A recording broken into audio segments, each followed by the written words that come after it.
Welcome to Watches with Dennis, and today I want to give some first thoughts on the recently revealed Omega Seamaster 300M, the Paris 2024 Special Edition.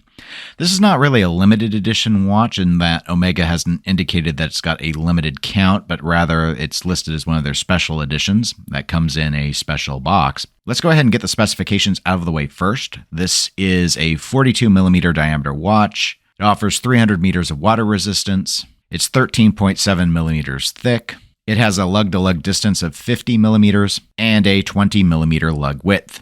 The watch is powered by the caliber 8800. This is an automatic coaxial escapement movement that beats at 3.5 hertz and offers approximately 55 hours of power reserve.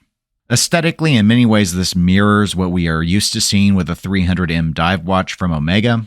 The main thing one will notice dial side that is different is the bezel. This is made from what Omega calls moonshine gold. It's an 18-karat gold and displays a laser-structured diving scale with a lume pip at the 12 o'clock position. The watch is protected by a sapphire crystal with a laser-engraved white ceramic dial that has a matte finish and polished waves in positive relief. The date complication is at the 6 o'clock position, and the moonshine gold once again makes an appearance, this time serving as the hour markers, which are filled with white superluminova. The hands have a moonshine gold PVD treatment, the central seconds hand including a Paris 2024 logo for the Olympics. The back of the watch features a closed case back that is commemorative in stainless steel that displays a stamped medallion with a mirror polish and the Paris 2024 logo frosted in moonshine gold. This watch is listed on Omega's website for $8,700 US, or approximately $2,800 more than a conventional Diver 300M. The watch comes on a stainless steel bracelet akin to what we are used to seeing with the 300M lineup. In terms of my overall first impressions of this watch, I think it's pretty boring. I think Omega really played it safe here.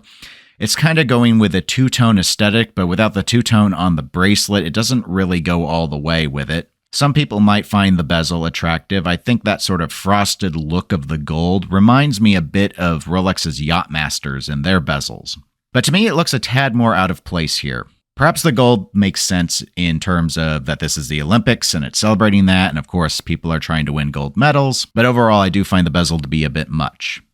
I much prefer the dial itself. Again, matte white, pretty safe format, but given the gold on the dial is much more sparingly used, I don't find it quite as garish as what it is when we include the bezel. Also, I believe the date window is using the font style of the Paris 2024 Olympics, so I will give some brownie points to that. Even though it might not be the most legible format, at least from the examples I've seen, it is something a little bit different, a nice Easter egg that would fit with the commemorative edition. I think the closed case back is fine. I think it makes more sense to do a lot of commemorative display there where it's out of the way, but of course we also don't spend a lot of time looking at the backs of our watches.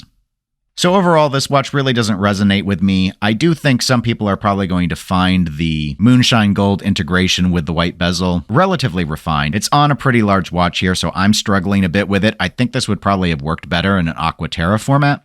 But overall, I think this will mostly appeal to those who are really into collecting the Olympic-themed watches that Omega has done over the years, and possibly those who have been very interested in moonshine gold, but haven't quite found either the look that they like for it, or don't like the price point on the watches that use more of the material. My ultimate takeaway, though, is that this watch will be relatively forgotten after the Olympics has passed. But those are my first thoughts. What are yours? Please comment below in terms of what you think of Omega's Seamaster 300M Paris 2024 Special Edition. If you enjoyed the video, please do give it a like. If you'd like to be notified when I have new videos, click the subscribe button. And if you want to support the channel even further, there's a link in the description to my 99-cent club, which is 99 cents a month, and gets you access to some badges and emojis. Other than that, I hope you all have a really good day.